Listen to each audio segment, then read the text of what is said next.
지금 가장 마음에 남는 것이 무엇입니까? 라고 물었습니다. 이렇게 물어보면 거의 대부분 나를 향한 하나님의 사랑과 계획이 앞으로의 삶 가운데 기대가 됩니다. 라고 응답합니다. 예수님과 함께 걸어가는 그런 삶의 기쁨과 행복, 또 샘솟는 은혜와 사랑이 앞으로 펼쳐질 새롭게 시작될 예수님과 함께 걸어갈 그 삶을 표현한 그 응답이라고 생각해 볼 수 있습니다. 하나님의 사랑받는 자로 산다라는 것, 그것은 우리에게 주어진 큰 은총이고 하나님이 계시면 충분합니다 라고 믿음의 고백을 하는 것은 이제 우리가 하루하루 살아가는 동안에 샘솟는 은혜와 사랑과 기쁨에 충만하며 살아갈 수 있는 원동력이 되어집니다. 우리가 걷는 고단한 인생길 가운데 예수님은 이렇게 늘 함께 우리와 함께 동행하여 주십니다. 그리고 힘겨운 광야 같은 하루의 삶도 우리의 마음을 알아주시는 예수님이 계시기에 견딜 수 있습니다. 그래서 그리스도교라고 하면 이렇게 광야의 영성, 삶 가운데 우리와 함께하여 주시는 예수님을 바라보는 그런 광야의 영성에 있다고 말할 수 있습니다. 광야는 어떤 곳일까요? 광야에 대해서 우리는 참 많이 이야기를 했습니다. 아무것도 없는, 생명이 살아있지 않은 것과 같은 곳, 그곳이 바로 이제 광야인데, 저는 개인적으로 10년 전쯤에 이스라엘 성지순례를 다녀왔습니다. 이집트부터 시작해서 예루살렘까지 가는 출애굽 여정을 이제 그 성지순례를 통해서 경험을 했는데요. 예루살렘으로 가기 전까지의 이집트와 또 시내 산이 있는 신광야 지역은 정말 이제 아무런 생명이 없는 것 같은 메마르고 그 다음에 생명을 찾아볼 수 없는 고난의 장소처럼 느껴졌습니다. 이집트에서 신광야를 지나서 시내산에서 하루를 머물고 다시 이제 광야를 통해서 이스라엘로 넘어갔었는데요. 이스라엘 국경을 지나자마자 놀라운 일이 벌어졌습니다. 아주 그 광야와는 다른 세상이 펼쳐졌기 때문입니다. 이스라엘 국경을 지나자마자 이제 그 성경의 표현대로 젖과 꿀이 흐르는 땅이구나라는 것을 느낄 수 있게 되었습니다. 저기 이제 사진에 보는 것처럼 대추야자 그 열매가 가득한 나무들이 정말 많이 있었고요. 그 갈릴리 호수 주변에는 정말로 푸른 아름다운 그런 광경들이 펼쳐졌습니다. 광야의 삭막함과 아주 다를 정도로 들에는 들꽃들이 활짝 피어 있는 것을 보게 되었습니다. 물이 있고 나무가 풍성하고 살아있는 생동감이 있는 모습이 바로 이스라엘 땅이었습니다. 하나님은 그 이스라엘 땅, 가나안 땅, 약속의 땅으로 인도해 주시기 위해 자신의 백성을 광야로 부르셨습니다. 믿음의 조상인 아브라함도 광야를 걸었고요. 모세와 출애굽한 이스라엘 백성들도 40년 동안 광야에서 하나님께서 훈련시키셨습니다. 선지자 엘리야는 모든 것이 사역에 지쳐서 힘이 없고 쓰러져 있었을 때 광야에서 다시 힘을 회복하고 하나님의 뜻을 전할 수 있는 선지자로 예언자로 세우셨습니다. 세례 요한도 광야에서 예수님을 선포를 하셨지요. 오심을 예비했지요. 그리고 예수님도 광야에서 시험을 받았습니다. 이 광야는 현재 우리가 살아가고 있는 삶의 자리입니다. 그 광야에서는 하나님이 없으면 하나님 없이는 살 수 없는 곳입니다. 하나님은 우리를 광야에서 부르셔서 이 시대의 징표를 알게 하시고 응답할 수 있도록 우리를 훈련시켜 가십니다. 우리가 마주한 광야에서 하나님은 하나님 나라로 초대하시기 위해 우리를 불러주십니다. 이번 주 덕신예수를 이제 준비하면서 하나님의 나라에 대한 비유에 대해서 덕신예수가 쭉 진행이 됩니다.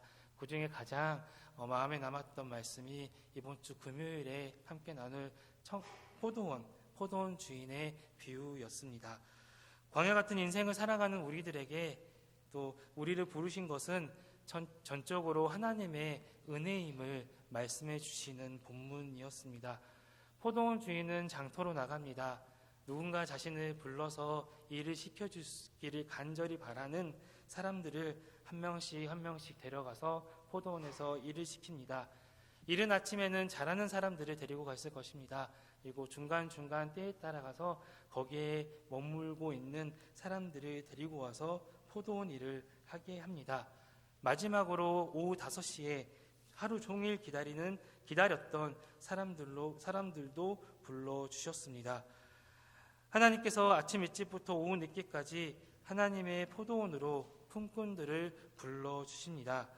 이와 같이 오늘 이 시간 이곳에 있는 우리에게도 하나님께서는 그렇게 우리의 삶을 하나님의 뜻에 합당한 하나님의 나라를 이루어 갈 수 있도록 불러주십니다. 부르신 이곳에는 사명이 있습니다.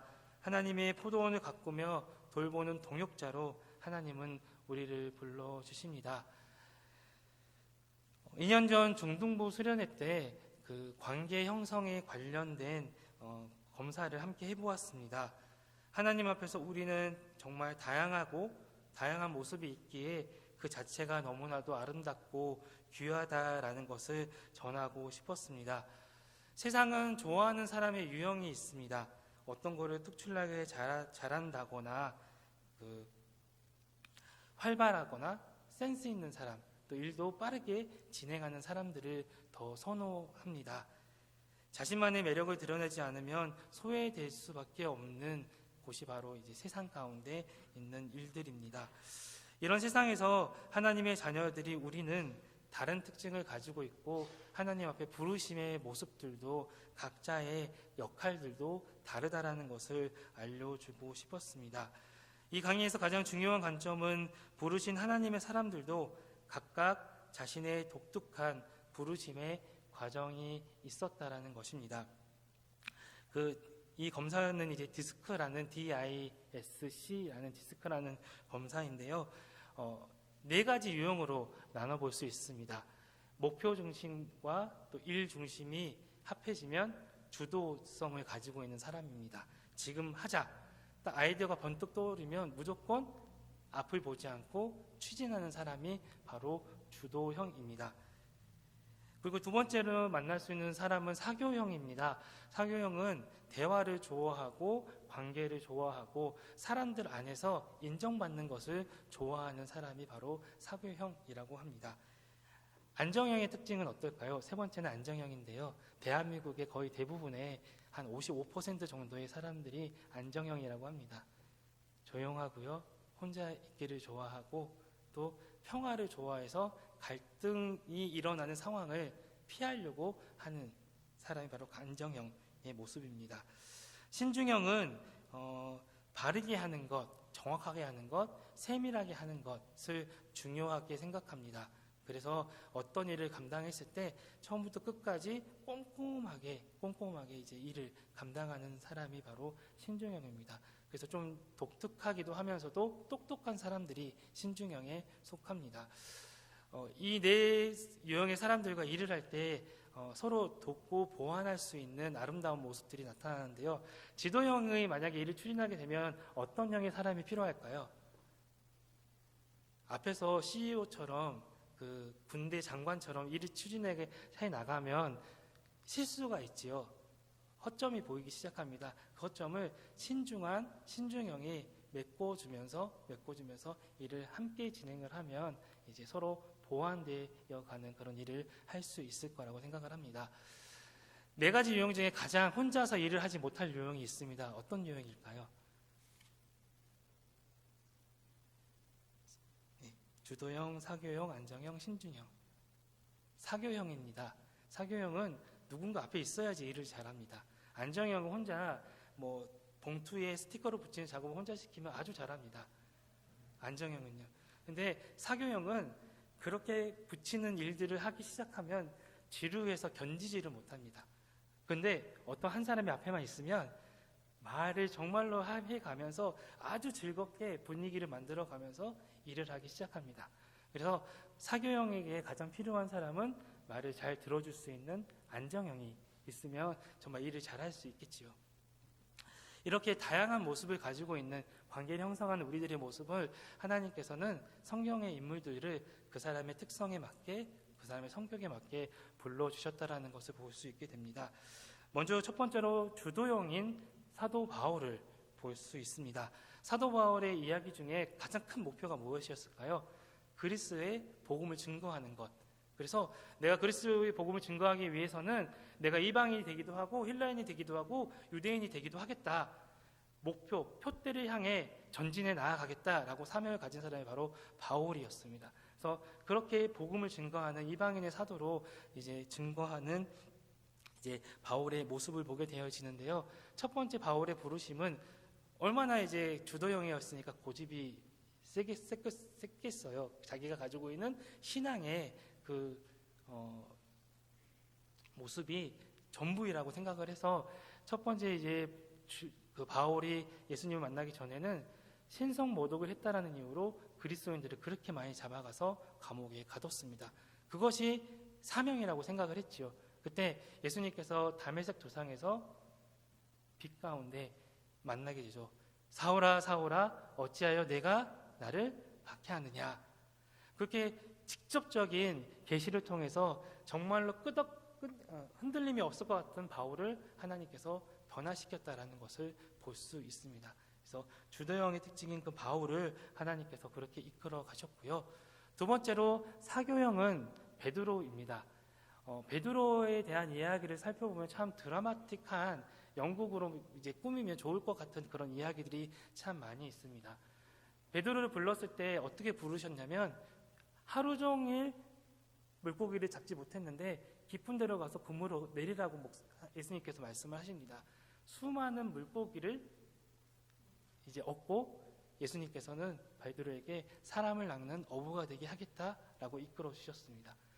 그리고 베드로는 어느 곳에 가든지 먼저 이제 인정받고 싶은 그런 마음에 예수님의 이제 나를 누구라 하느냐라는 그 질문에 하나님의 아들입니다라고 먼저 대답을 하고 이제 어느 곳에 있든지 저는 예수님을 부인하지 않겠습니다라고 먼저 그렇게 이렇게 이야기했던 이제 모습이 바로 베드로였습니다. 그런 베드로를 이제 예수님께서는 이제 그 부인의 장면들 있지 않습니까? 그 여종을 통해서 3번 부인하게 하시고 그런 일들을 통하여서 또 예수님의 부활의 사건을 통하여서 많은 사람들 앞에서 자신의 그런 이제 재능을 드러낼 수 있는 설교자로 이제 나중에 변화돼서 하나님의 일을 감당할 수 있도록 베드로를 인도하셨지요. 세 번째로는 아브라함입니다. 아브라함은 지난 수요일 때 함께 이야기 나눴었는데요. 아브라함은 안정형에 속합니다. 그래서 내가 불안한 상황이 있으면 그것을 어떻게든 해결하려고 했던 사람이 바로 아브라함입니다.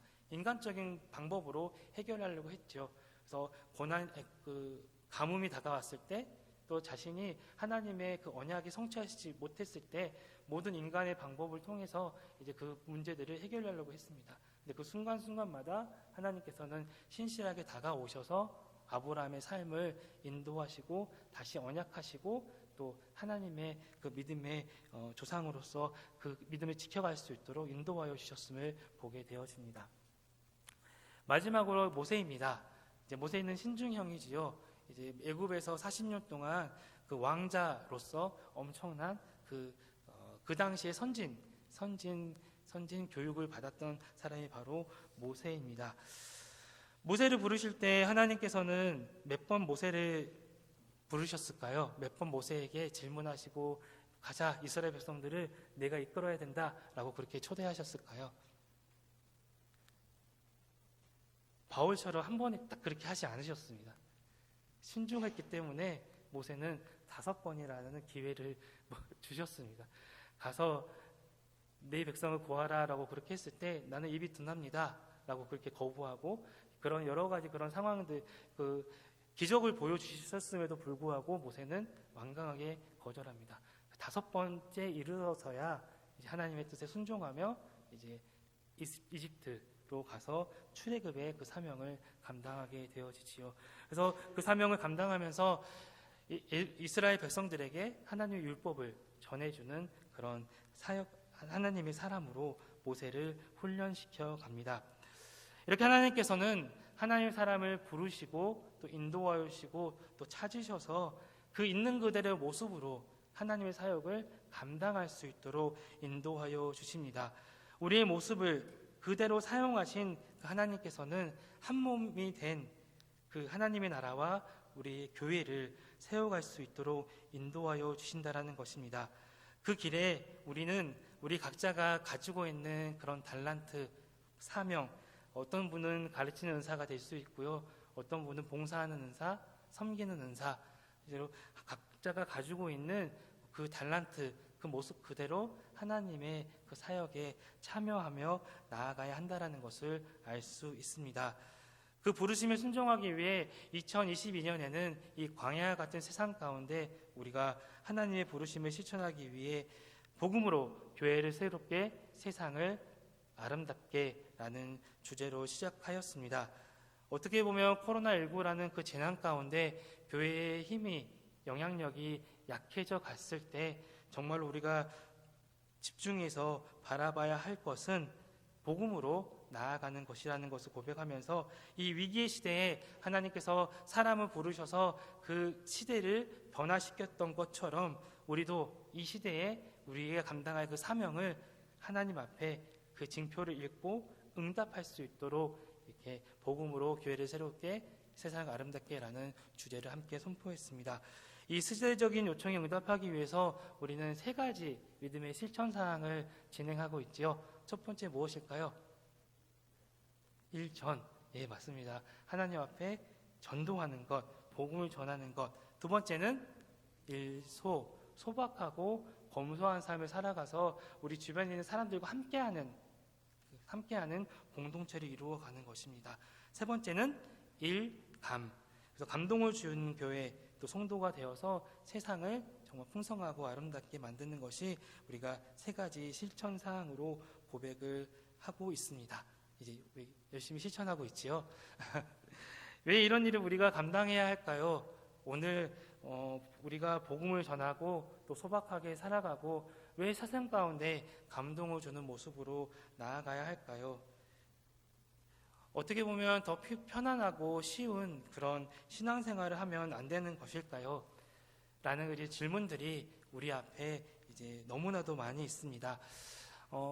일전, 일감, 일소, 일감을 실천하면 실천할수록 어떻게 보면 우리 자신에게, 우리 삶에게 유익이 되는 요소는 극히 발견하기 어렵다라는 것을 깨닫게 됩니다.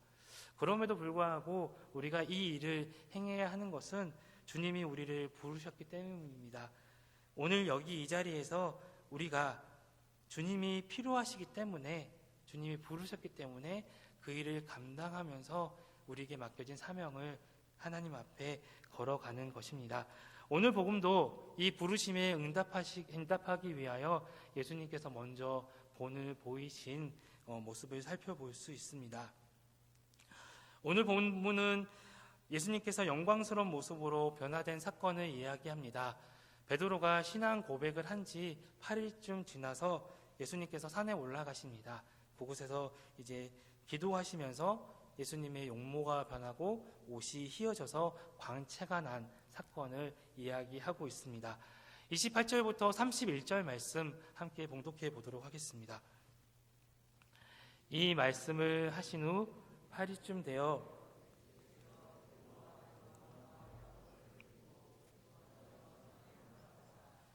기도하실 때에 용모가 변하고 그 옷이 휘어져 광채가 나더라.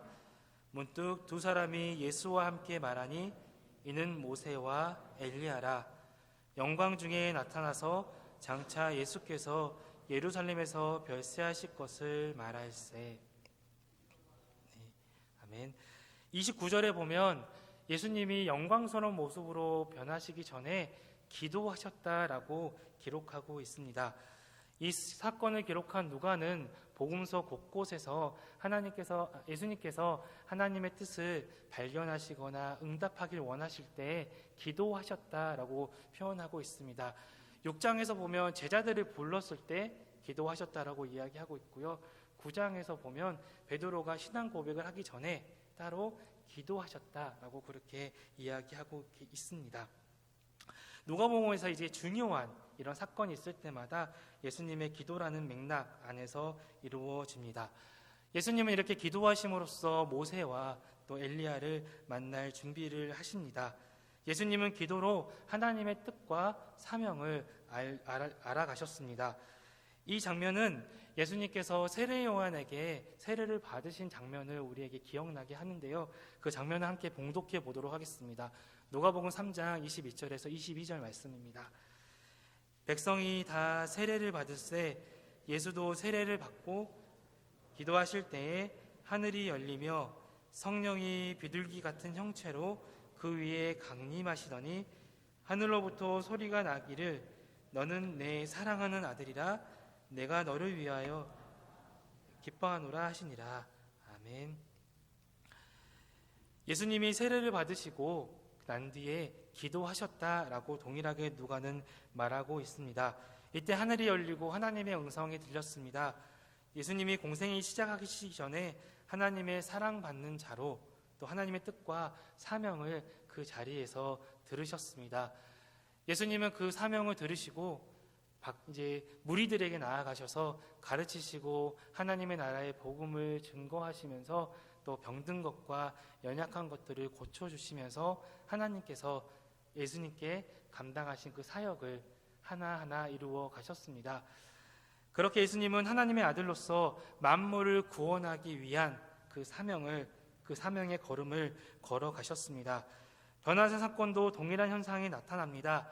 예수님이 이제 앞으로 걸어가야 하실 십자가의 길을 어떻게 걸어가야 하는지 하나님께서 말씀해 주시기 위해 예수님께서는 그 기도하실 때 영광스러운 모습으로 변화하셨고 그 자리에 모세와 엘리야가 함께 출연하게 됩니다. 영광 중에 나타난 두 사람과 변화되신 예수님께서 예루살렘으로 향해 가셔서 감당하셔야 할 사명이 무엇인지 이야기해 줍니다. 누가는 여기에서 다른 복음서와는 달리 예수님께서 예루살렘에 가셔서 별세하실 것을 말하고 있습니다. 예루살렘으로 가는 그 여정의 끝에는 십자가를 져야 한다는 것입니다. 모세와 엘리야의 말은 영광을 향한 하나님의 구원의 사역을 이루어야 하는 예수님의 여정은 예루살렘의 그 수치스러운 죽음에서부터 시작한다라는 것을 의미하고 있습니다. 예수님은 51절에 보면, 오늘 본문 51절에 보면 그러한 하나님의 뜻을, 하나님의 이끄심을 믿음으로 고백하면서 굳게 결심하여 예루살렘으로 향하는 것을 볼 수 있게 됩니다. 예수님은 우리의 죄를 용서하실 뿐만 아니라 하나님과 참된 연합을 이루시기 위해서 그 고난의 길을 걸어가야만 했습니다. 우리 안에 있는 어둠과 좌절, 실패와 슬픔을 마침내 다 불타워 버리시고 하나님 앞에 거룩한 존재로 우리를 회복하시기 위해서, 우리를 살리시기 위해서 그 죽음의 길을 택하셨습니다. 예수님은 하나님께서 좋았다라고 말씀하셨던 창조 때의 그 모습을 회복하시기 위해 모든 세상이 에덴에서 그렇게 생명력이 넘쳤던 그 에덴의 동산을 회복하여 주시기 위해 예루살렘으로 향하셨습니다. 변화산의 영광의 모습이 아닌 철저한 연약하고 낮아지고 아파하고 고통받는 모습으로 그 길을 걸어가셨습니다. 이렇게 예수님께서 하나님의 뜻을 모세와 엘리야와 이야기하고 있을 때 함께 갔던 베드로와 요한과 야고보는 깊은 잠에 빠져 있었습니다. 32절에서 33절 말씀 함께 봉독해 보겠습니다. 베드로와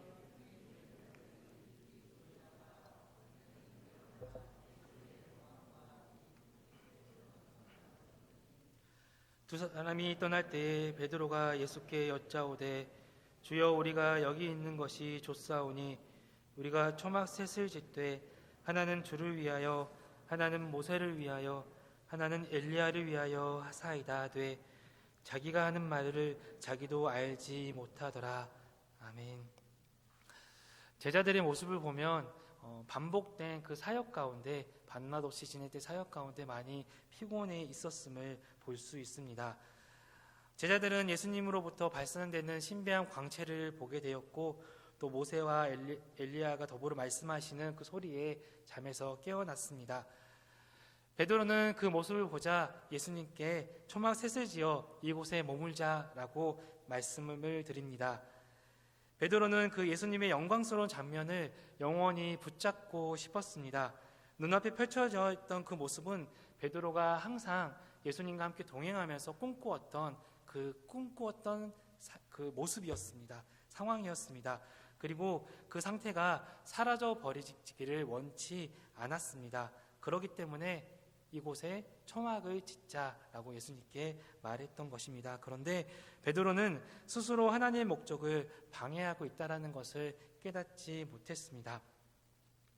모세와 엘리야는 예수님께서 죽기 위하여 예루살렘으로 가야 한다라고 말을 했습니다.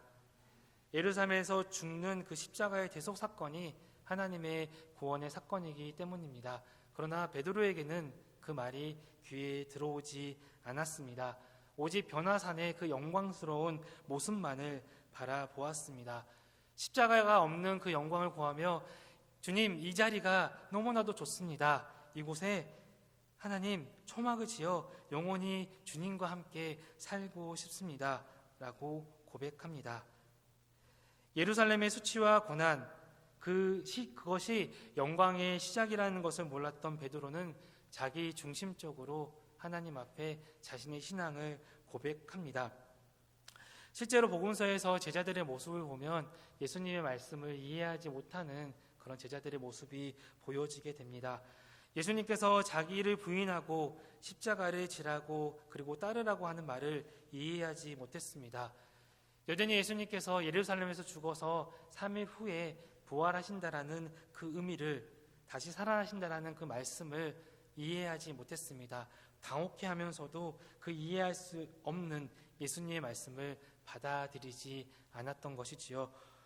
로마를 대적하는 정치적인 메시아, 고통과 질고를 해결하는 경제적인 메시아를 바라보면서 예수님께서 어느 순간 그 영광의 자리에 설 때에 내가 그 옆에서 한 자리를 차지하겠노라고 제자들 사이에 서로 크게 다투는 모습들이 우리 성경 말씀에 보면 복음서에 기록되어 있습니다. 이러한 제자들의 모습은 부활한 그리스도를 체험하기 전까지 여전히 미성숙하고 온전하지 못한 모습으로 예수님을 따르는 모습을 복음서에는 기록하고 있습니다. 이러한 베드로의 요청에 하나님께서는 큰 음성으로 응답하여 주십니다. 34절부터 36절까지 함께 봉독해 보도록 하겠습니다. 이 말 할 즈음에 구름이 와서 그들을 덮는지라.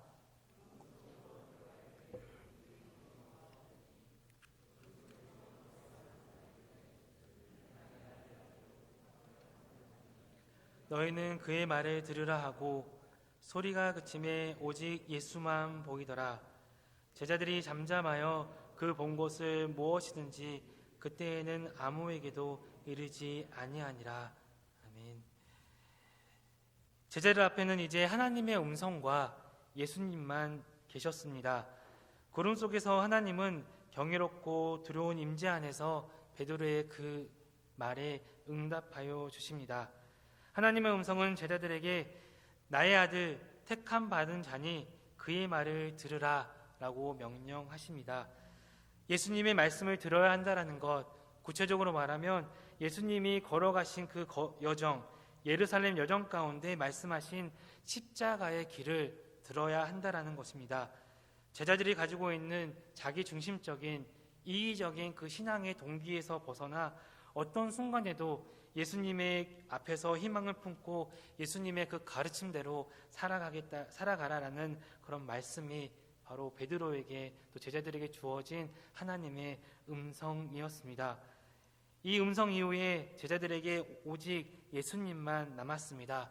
산 정상에 있었던 그 화려했던 영광스러운 모습이었던 예수님은 지나갔습니다. 예수께 속했던 영광스러운 모습을 보았지만 현재 제자들에게는 그 목격한 것을 이해할 수 없었습니다. 왜냐하면 예수님께서 걸어가셔야 할 그 십자가의 길이 그 영광의 사역의 시작이기 때문입니다.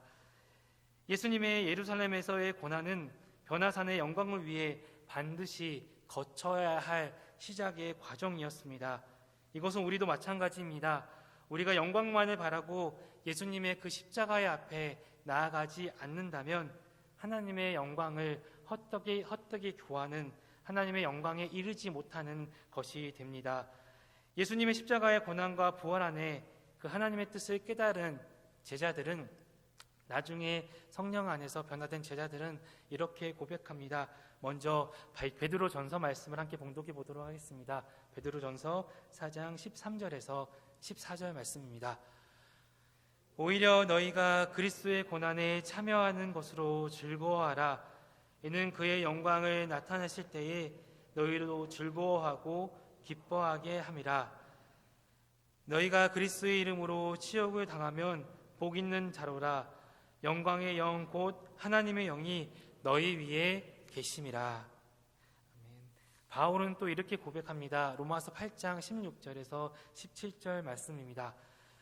성령이 친히 우리의 영과 더불어 우리가 하나님의 자녀인 것을 증언하시나니, 자녀이면 또한 상속자 곧 하나님의 상속자요 그리스도와 함께한 상속자니, 우리가 그와 함께 영광을 받기 위하여 고난도 함께 받아야 할 것이니라.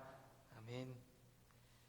예수님의 죽으심과 부활을 이해한 제자들은 주님을 위해, 하나님의 나라와 복음을 위해 고난을 감수하고 고난을 감당해야 한다라고 우리에게 권면합니다. 이 권면에 우리도 기꺼이 이 땅에서 모든 영광을 포기하시고 예루살렘으로 향하셨던 그 고난의 길을 걸어가셨던 예수님의 그 걸음의 여정에 우리도 함께 동참해야 합니다. 가장 고통스러웠던 형벌인 십자가로 나아가신 그 예수님의 걸음, 그 걸음이 변화와 광채, 그 영광의 시작이었음을 우리는 믿음으로 고백해야 합니다. 예수님의 십자가는 나 개인을 넘어서 모든 인류와 모든 창조 세계를 구원하시는, 회복하시는 하나님의 사랑입니다. 예루살렘으로 걸어가신 그 예수님을 따르는 것이 우리가 이 세상에 썩어질 것을 피하고 신령한 하나님의 성품에 참여하는 신앙의 여정으로 이끌어 갈 것입니다. 그러기에 우리는 지금 이 자리에서 하나님께서 우리에게 말씀하신 사명을 감당하며 나아가야 합니다. 그러므로 우리는 예루살렘으로 향하는 여정에 예수님과 함께 걸어가야 합니다. 그 여정 가운데 예수님이 계시는 곳에 우리가 있어야 합니다. 그 길에는 소외된 사람, 멸시당하는 사람, 또 아픔과 고통 가운데 가난하고 병든 사람들이 있을 것입니다. 또한 신음하여 탄식하는 피조물의 소리가 들릴 것입니다. 우리가 세상에 필요한 사람이 되어서 하나님이 원하시는 그 뜻을 이루며 나아가야 합니다. 이것이 우리가 2022년 함께 고백한 복음으로 교회를 새롭게, 세상을 아름답게 만들어가는 신앙의 여정입니다. 사랑하는 성도 여러분, 우리가 변화산의 그 영광의 예수님을 바라볼 때에 먼저 예루살렘을 향해 걸어가시는 예수님을 바라보길 원합니다. 고난과 아픔과 절망의 길 안에서는 하나님의 사랑이 드러납니다. 자기를 부인하고 자기 십자가를 지고 걸어가는 그 길에는 하나님의 생명의 새로운 생명이 싹트게 되어집니다. 우리는 예수님께서 걸어가신 그 길을 함께 걸어가야만 합니다.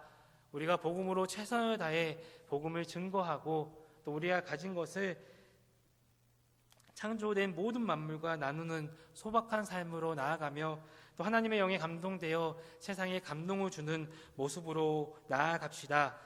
이 고난의 걸음이 예수님께서 보여주신 변화와 광채의 모습으로 나아가는 첫 걸음입니다.